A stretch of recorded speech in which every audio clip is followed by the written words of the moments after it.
السلام علیکم ګرانو کتونکو، هیله کوم چې روغ جوړ او خوشحاله بیه. زه سیف الله استی په خدمت کې ور بیا حاضر یم د نوې کیسې سره، چې موږ د نن ښایسته کیسه چې ده چې یو شرابي انسان د الله ولی څنګه جوړ شو. وایي په بغداد کې یو ډېره مشهوره شرابخانه وله. په دا شرابخانه کې به هر وخت خلکو شراب څښل. وایي یو شپه داسې راغله چې د دې شرابخانې مالک په شرابخانه کې کړ ناست ولو. وایي دروازه ور راوټکېدله چې وایي څه وخت دا شرابي انسان در دروازې پورې ولاړی. وایي چې دروازه یې خلاصه کړه، یو ډېر ښایسته پروکاره انسان په ډېرو ښایستو جامو کې د باندې ولاړ ولو. وایي د شرابي انسان معذرت ورته وکړي چې موږ خو دا وخت ټول مزدوران چټۍ کړو او شرابخانه چټۍ سوله، که چیرې ته شراب څښې نو به سبا بیا راسې. وایي چې دی را روان سو، هغه ښایسته ځوان د ده پر وژه باندې لاس ورکښېږوی، ورته ویې ویلې زه د شراب د څښلو دپاره نه یم راغلی، زما سره یو ډېر ضروري پیغام دی، زه د یو چا پوښتنې له راغلی یم. وایي بیا ورته وویلې چې بشر بن حارث پیژنې؟ وایي هغه شرابي انسان ورته وویل چې وکړه بشر بن حارث خو زه یم. وایي هغه ښایسته ځوان ډېر په حیرت سره وده ته وکتل، د ده جامو ته یې وکتل چې دی ډېر په سوچ سره ورته وکتل. وایي بیا ورته وویلې چې څه بشر بن حارث ته یې؟ وایي هغه شرابي ورته وویل چې وکړه څه ته په دا کې شک وینې؟ بشر بن حارث زه یم.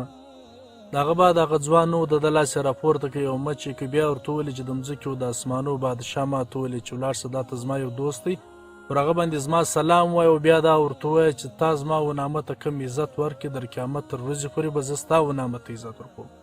وایي چې دا خبرې ورته وکړل. وایي د بشر بن حارث په دماغ کې هغه کیسه ور په یاد سوله چې یو ورځ دی په کوڅه کې په لوڅو پښو باندې روان و. وایي چې ویې کتل ډېره کچره پرته وله. وایي په هغه کچره کې د الله نوم پروت و. وایي دی په دغه د شرابو په نشه کې ورغلی، هغه د الله نوم یې راواخیست. وایي بیا یې پرینځه، وایي عطر یې پر ولګولو، بیا د الله خواته لاس پورته. وایي بیا والله تول چې یا الله دا خو ستا ځای نه و، دا خو د بشر بن حارث ځای ولو، ستا نوم ولې دلته پروت دی؟ وایي بیا د الله نوم راواخیست، پر صاف سوتره ځای باندې کښېږده. وایي د ده دغه عمل والله پاک ته دومره خوښ سو چې د دا ورځې سبات بیا د ده نوم خلکو بشر عفي رحمت الله علیه کښېږده. وایي څه وخت چې هغه ځوان د ده سره میلاو سو، په هغه وخت کې دی په لوڅو پښو. وایي د هغه بعد بیا د دا قصد وکړي چې بیا به زه شی نه پښو کوم. وایي چې دی به پر کومو کوڅو باندې کلی په لوڅو پښو به دی کې تېرېدی. وایي په هغه کوڅو کې به بیا حیوانانو دا چارپایو بیا بولې نه کولې، داسې نه وي چې د ده پښې خرابې سي. ملګرو دا زمانه د امام احمد بن حنبل وله. و امام احمد بن حنبل وفرمایل امام احمد بن حنبل چې کوم الله مني بشر بن حارث هغه الله وپېژندی. اوس موږ ته یې سوچ ملګرو، موږ ته یې نږدې و علاقه کې په معاشره کې وګورو چې د الله نومونه چیرې چیرې پرته دي. ګورې چې د الله په یو دومره کوچني کار سره الله پاک راضي کېږي، په یو دومره کوچني عمل سره الله پاک راضي کېږي چې د هغه سړي ته الله پاک کمې درجې ورکوي چې په دې دنیا کې دومره غټې درجې ورکړي، نو په آخرت کې څومره غټې درجې ورکړي.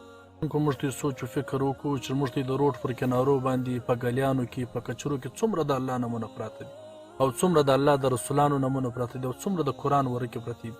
پر دې موږ ته یې سوچ و فکر، دا ډېر د تشویش او د افسوس خبره ده که چیرې موږ ته د الله او نومو ته عزت نه کوي، د وخت نبي او نومو ته عزت نه کوي، یا مې د قرآن ورکو آیاتو ته عزت نه کوي، الله پاک و موږ ته عزت نه کوي. موږ ته یو سوچ و فکر دا وکړو چې باید که چیرې موږ په کچرو کې یا په انبارو کې یا د روډ پر کنارو باندې یا په ګلیانو کې د الله نومونه لیدل، یا مې د قرآن آیاتونه لیدل، یا مې د وخت د نبي نومونه لیدل، باید چې موږ ته دغه ګرده راټول کړو چې کوم د دې سوشل ادارې دي یا سوشل ویلفیر ادارې دي چې هغه دغه شان سره جمع کوي بیا یو ځای وړي پټوي. دا باید چې موږ هغو لور ورسو. ولې که چیرې موږ د الله او نومو ته عزت ورکړي، الله پاک به موږ ته عزت راکړي. تېره واقعه کې موږ ته یې وکتل چې بشر بن حارث یو عام شرابي انسان و، په یو کوچني معمولي عمل سره الله پاک ده ته څومره غټ افتخار ورکړي، د الله پاک ده ته څومره غټ عزت ورکړي. نو که چیرې موږ دغه عمل وکړو، الله پاک موږ ته هم دغه عزت راکړي، موږ نسلو ته بیا راکړي انشاءالله. دا به د دواړو جهانو د کامیابۍ ذریعه زموږ دپاره جوړېږي. کور مدان یو جهان منل، الله مې عزت ورکړي.